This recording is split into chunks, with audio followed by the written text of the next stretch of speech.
Raise your hand if you have an app on your phone that has made a huge impact on productivity in some aspect of your life. You have one, right? Maybe even a couple?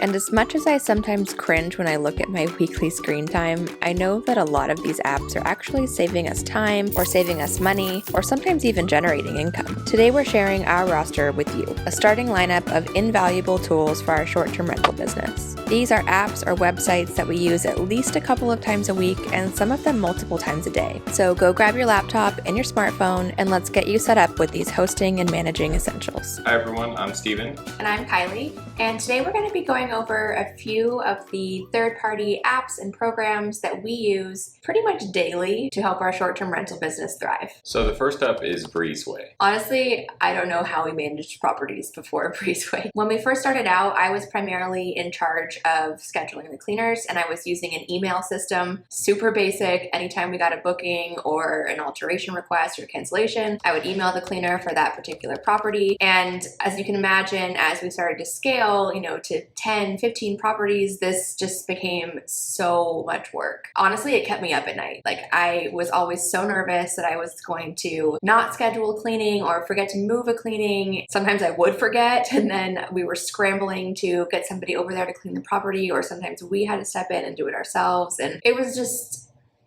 not good.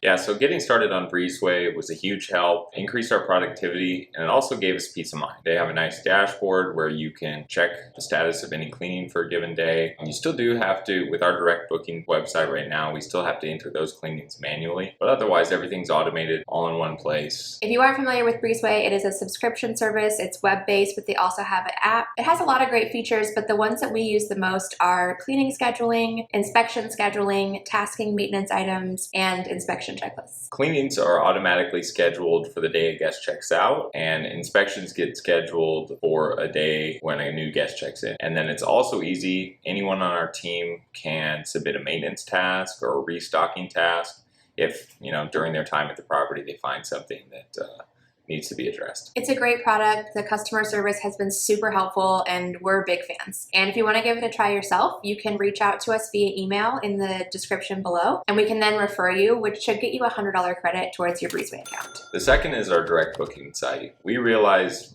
very early on the value of having a place to take bookings directly, and our first version of the site was just for our duplex property, half of our duplex property.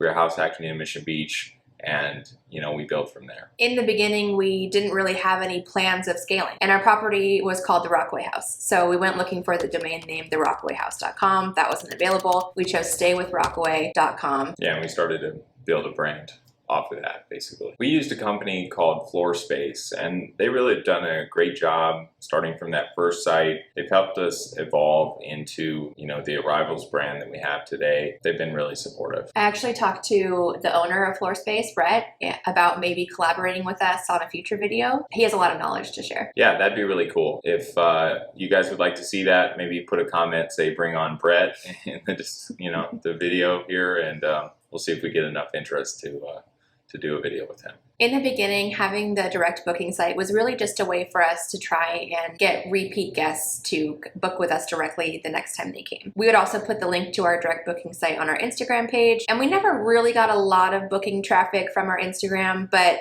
we'll go over why we still think Instagram is important for your business later on in this video. One of the biggest drivers of direct bookings now is our blog. We spend a good amount of time on that, and then we promote it everywhere. You can promote it on social media.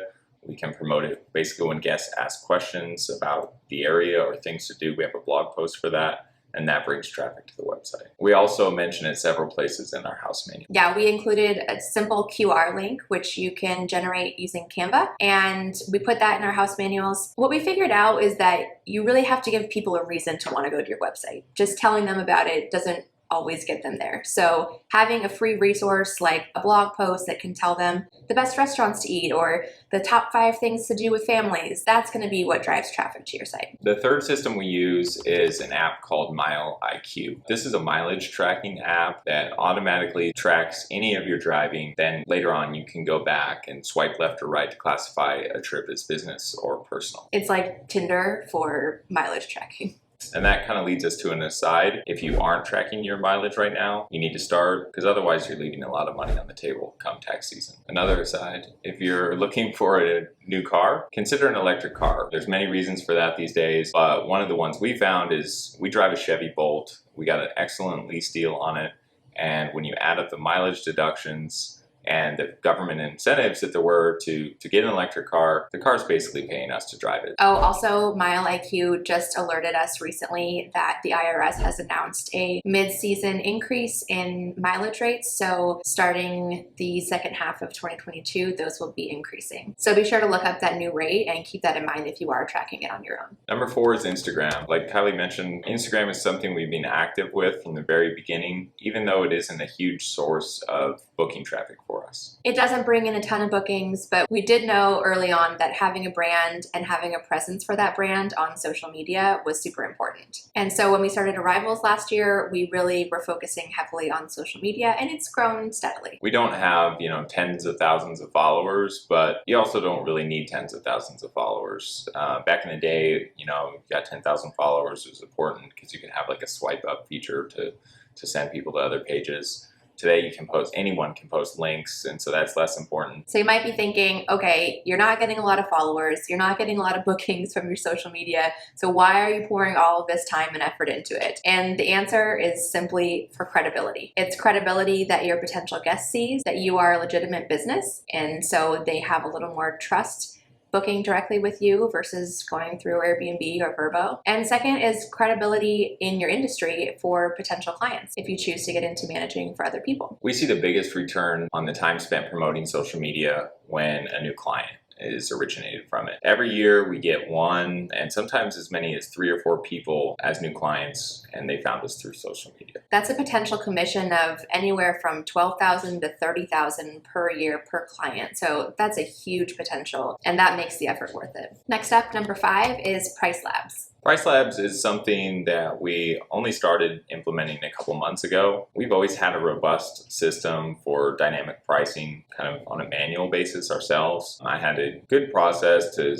survey comparable listings, hotels, event schedules, and set pricing that way. But PriceLabs has come in, and it's sort of like another set of eyes on the situation with big, computing power. And sometimes they've made us recognize that there's an opportunity to raise rates. It's a good data point that we kind of build into this pricing strategy. We've always been automation skeptics. We've shared this with you before, and pricing strategy was no different. We actually have a client who came to us after working with a previous PM who had their pricing all automated via software and accidentally booked their place for an entire month for about half of what they should have been getting during peak season. So that's a fear of ours, putting too much trust into these automation softwares, and so we've always liked to have some oversight in it.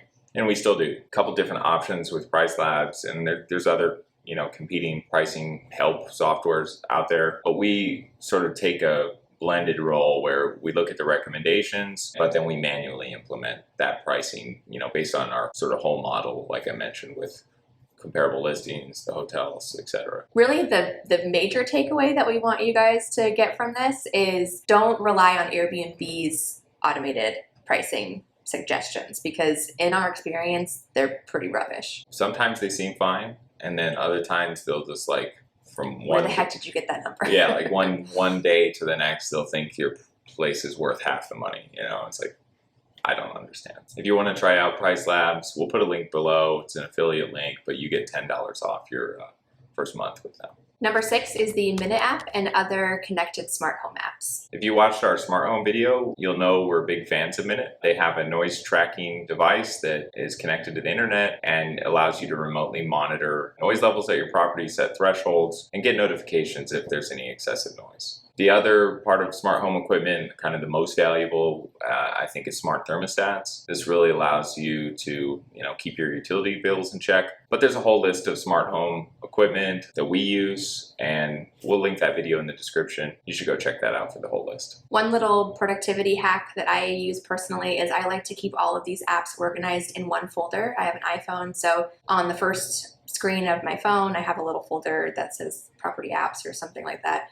and I keep everything in one place. Number 7 is that we utilize Google Drive as a team. So it's so important to keep all of your documents organized for each property. We really like Google Drive because you can work in documents simultaneously and everything is updated in real time. So you never have to worry about working on an out-of-date version. We create folders in Google Drive per property, and then we keep everything there related to that property. This is things like financial spreadsheets, owner statements, executed management contracts, insurance declarations, PDFs of the check-in instructions. Those are the main ones, but pretty much anything document related to a property we'll keep in those folders. The search feature is also really good, so whatever you're looking for, it's easy to look it up. You can also access it wherever you are. Yeah, phone app, web app, it's all easy. Number 8 is Canva. This is an app I don't really know much about, but Kylie uses it all the time and tells me how much she loves it, so I'll let her talk about that.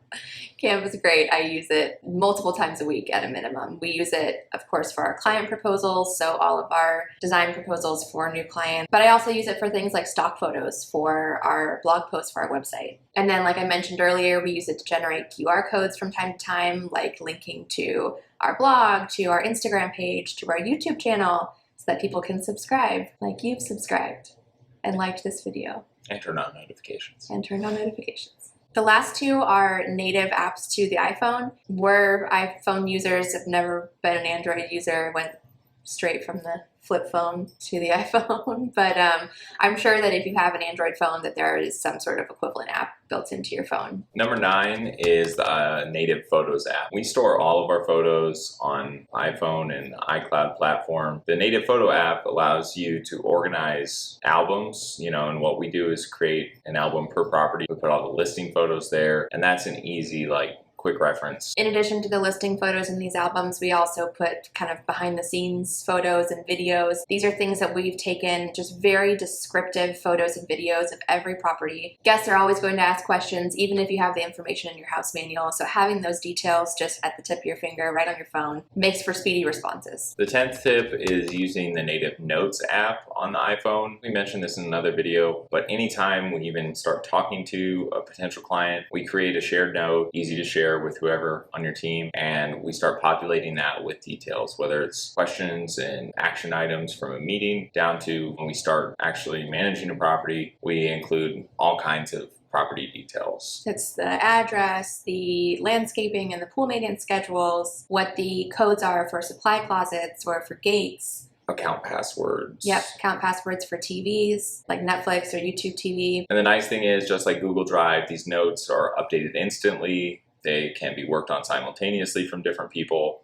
And Steven and I use these for everything, like our family grocery list, and we have one that's like for names of parents of kids in our kids' class. We're kind of bad at forgetting things. Sometimes we need a little reminder on what names are when we first meet somebody. We can't be the only people that forget names. So these are just a few of the things that we've identified really help with the productivity of our short-term rental business. Hopefully you've stuck with us and maybe thought about how some of them could help you out. Yeah, I mean, if we could go back and tell our not our future selves, our past selves, one thing, it would be to start implementing these systems early before you grow, because the more you scale, the harder it's going to be to implement on a portfolio-wide level. Well, thanks for watching, and we'll see you in the next video.